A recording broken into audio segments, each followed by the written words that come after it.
So guys, I've picked the DSX up from the dealership and we're just heading off. First impressions, comfortable, you can reach the floor fairly easy. I'm 5'10", 178 centimeters, weight at 76 kilos, and the reach on the bars is okay.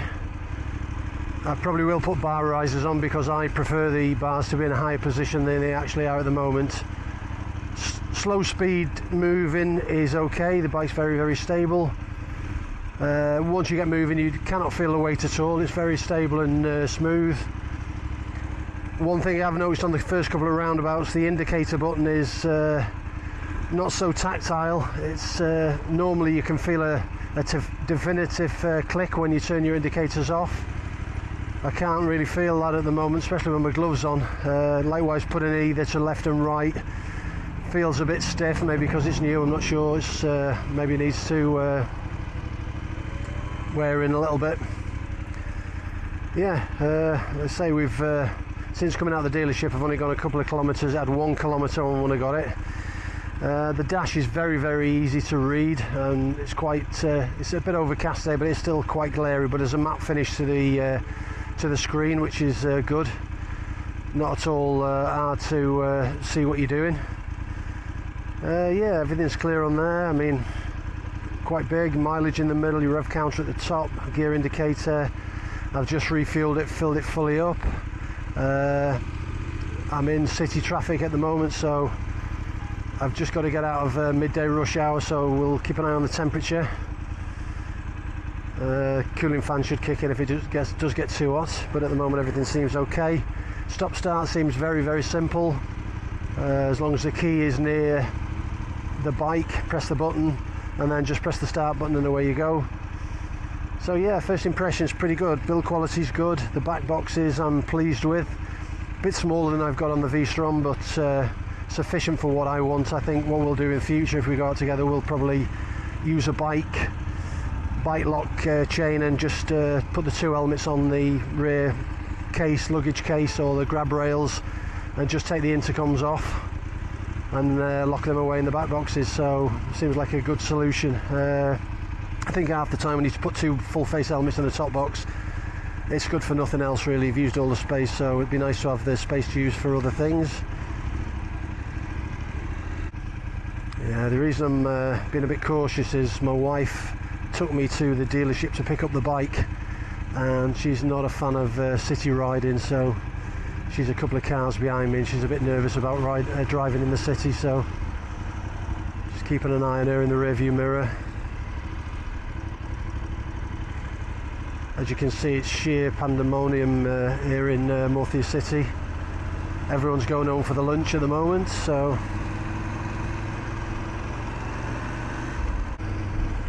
yeah, so I was saying about the indicators, very strange. There's not a very tactile feel to them.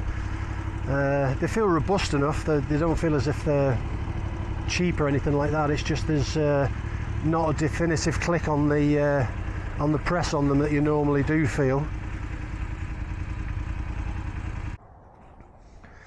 Well guys, halfway on the journey back to my place. I think we've done, not sure, like 30-40 kilometres maybe.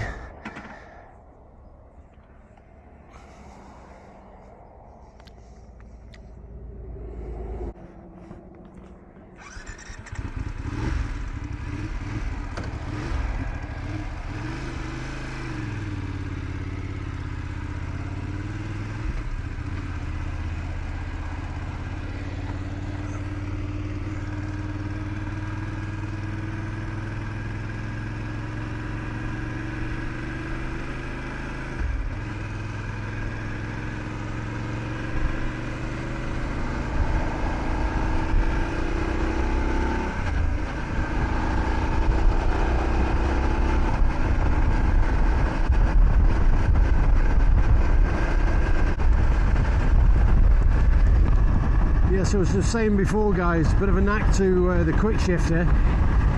It does shift up okay, it shifts fairly smooth, but if you get a bit of a lag on the throttle and you turn it off a little bit, you'll get a bit of a clunk on it. You need to keep that throttle open to get a smooth upshift on the quick shift. The downshifting I've not really tried yet because we're on a dual carriage when I just pull back on, so I've just gone through the gears using the quick shifter. Yeah, I think once you get used to it, you'll like it and enjoy using it.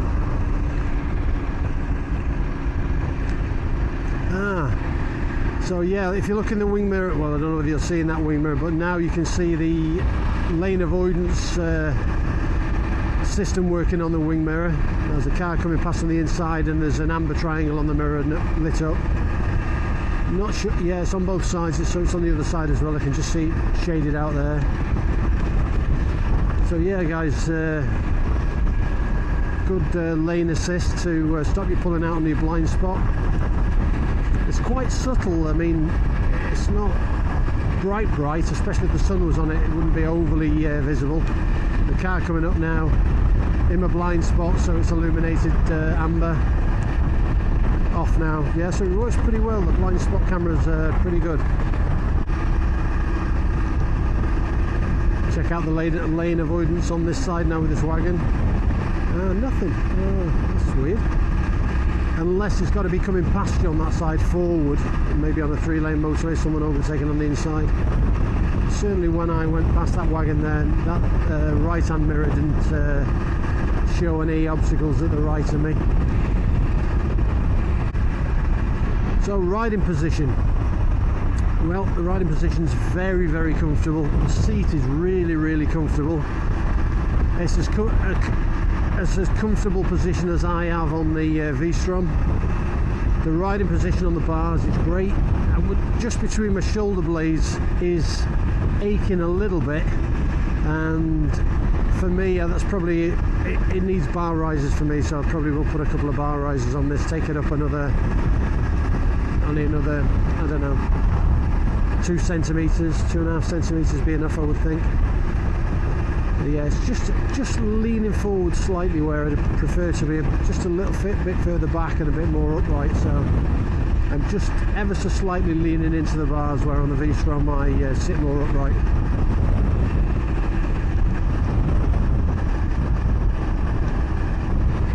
Always strange when you pick up a new bike because you're quite aware of the running and procedure. I've not actually looked in the instructions on the running procedure for this particular model, but I'll have a good read of it later on this evening when I get a chance, and figure out the cruise control and all the other bits and bobs.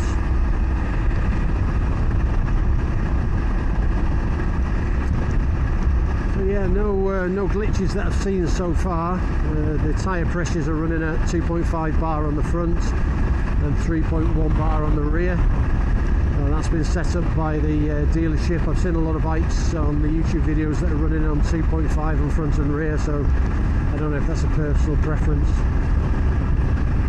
The tyres feel quite grippy, although they are new. I mean, 46 kilometres we've done now, so they should have a bit of scrubbing in on them. Once we got on a few curves on the country roads, it should scrub them a bit more on the sidewalls.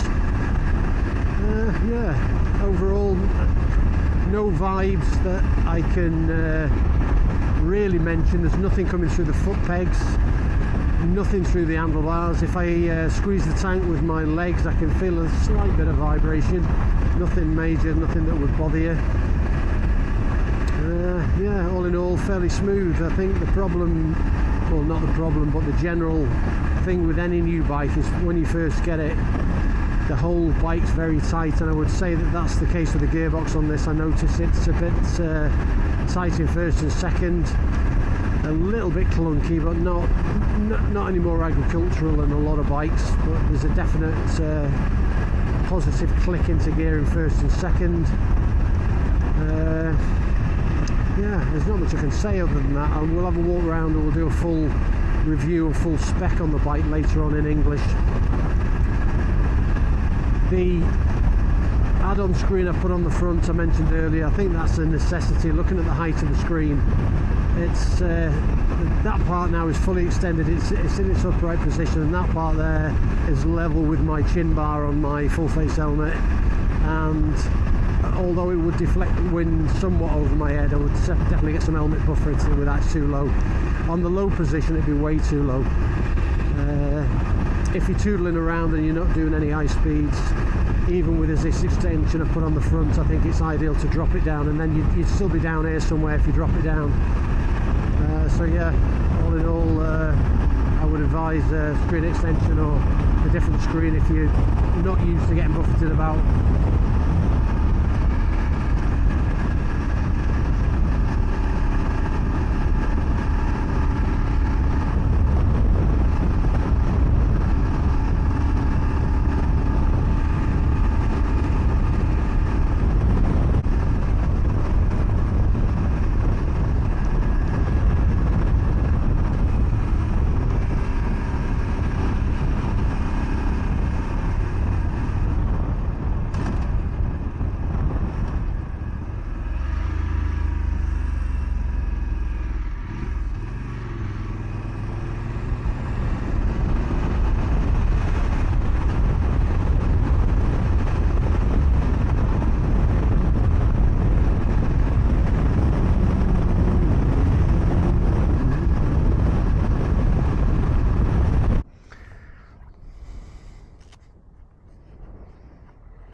So quick walk around the bike, guys, while we've stopped. I stopped because the screen came loose a bit on the front.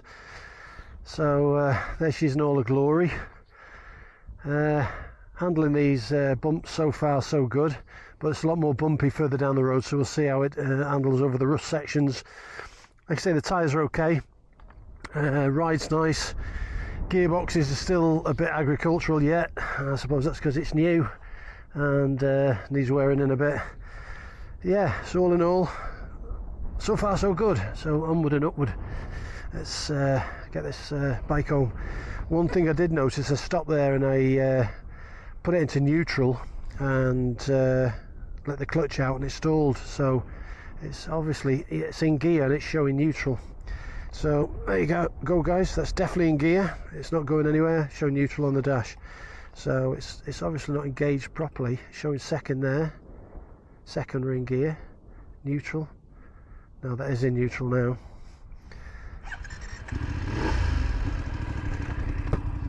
So like I thought or presumed, there will be some foibles with this bike. It's a new bike, and certainly a new bike always has a few faults. I will get a few faults, I would have thought. Neutral, yeah, neutral again. So you can, I don't know if you can hear the gear change when I select first. First is quite, you can see the bike jump there, it's quite aggressive into first gear.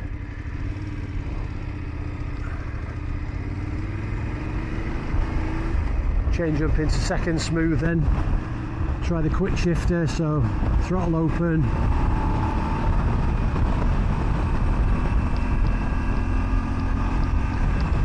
Now from second, that does not want to shift up with a quick shifter, so second, that's gone up there, but it went with a clunk, so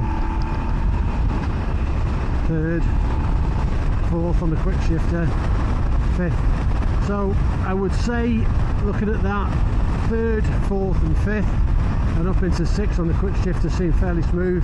Second to third doesn't want to have it. It's a bit clunky on this as a new bike. Again, that could be because it's new and the gearbox, the engine are new. The problem you've got with something like a quick shifter on a new engine and new box, you should be able to use it straight out the box. And obviously if you've got things like that where you're changing from second to third and it's not changing nicely and you're getting a good clunk, you don't want to be doing any damage to your gearbox on a brand new bike. So downshifting with a clutch there, bit of a rev and a downshift, and it's quite smooth.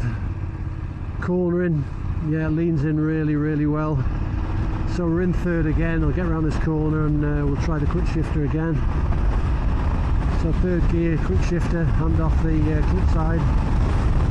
Yeah, up into fourth, bit of a snatch into fourth, bit of a snatch into fifth. Not too bad, not too noticeable. Up into sixth. It's changing all right. Third, fourth, and fifth, sixth. Just second to third seems to be the worst with a quick shifter. Downshifting, throttle off, yeah, the downshifting is a lot smoother. Down into fourth, slow it down again, down into third, yeah. And up the quick shifter, fourth, fifth, sixth. It's working okay. I would think it's basically because it's a new bike, new gearbox, new engine. But yeah, provided you don't go using the quick shifter initially in the lower gears, I think you're good to go. Tips into the bends really nice, guys. Yeah, you saw there I'm going around the bends one-handed there, it's no problem. Weight feels good. Doesn't feel so heavy. I've got a full tank of juice in this, so we're fully at full weight. You can see a full on the fuel gauge there. Even moving your weight around, so you're moving the bike with your body weight. It's nice and fluid. Yeah, it's one of them things. It's going to take a week or so to gel with the bike, get used to its little idiosyncrasy. Oh, brakes are amazing on it, guys. Them front Brembos, woof.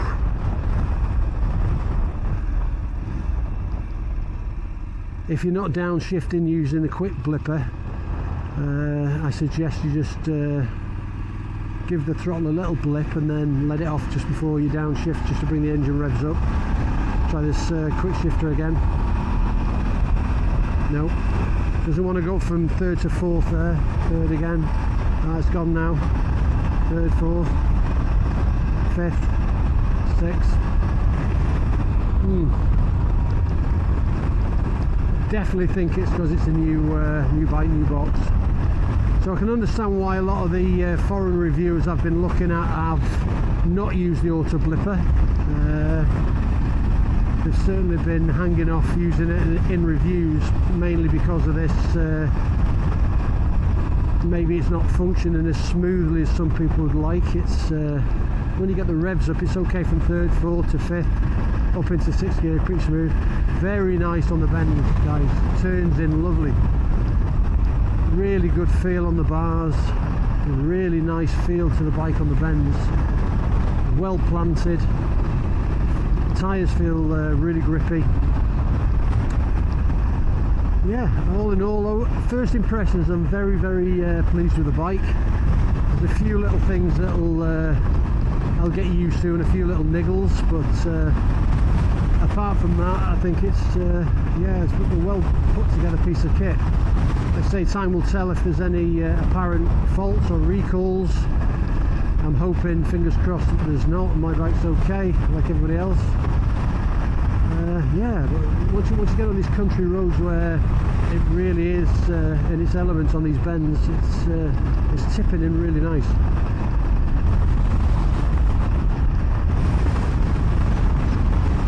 Good stance on the roads, well planted. It's quite breezy today. I don't think you can see any of these trees as I'm passing. They're really getting blown about, and I'm experiencing a fair bit of body buffeting, but the bike's staying planted. I'm not getting shoved across the road from side to side, so it runs really nice.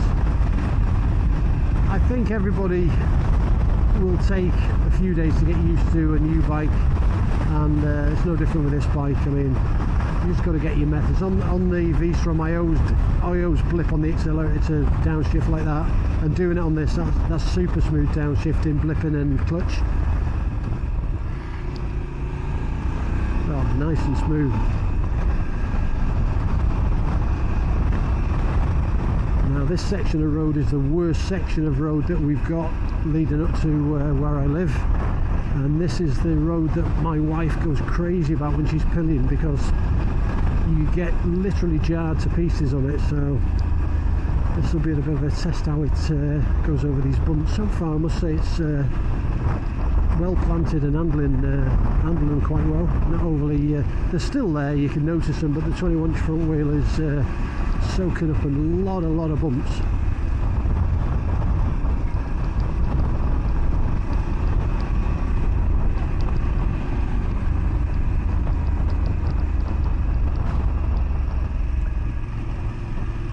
Yeah, it leans over really nice, guys. You can stick it into a bend, no problem. Especially with that 21-inch front wheel. Normally it would steer a bit slower, but it doesn't steer any different to my V-Strom. In fact, if anything, it flicks in a little bit easier than the V-Strom. I would say the weight is less noticeable than the V-Strom. This is slightly heavier. I reckon you're looking around 240, 243 kilo wet. But that's no different from the F GS900. The same on the Adventure version. The F900 GS Adventure, not the standard F900 GS. The Adventure model is the same weight as this. Same curb weight, same wet weight, same everything. So that's the one you really want to put it up against. Yeah, all in all, pretty good.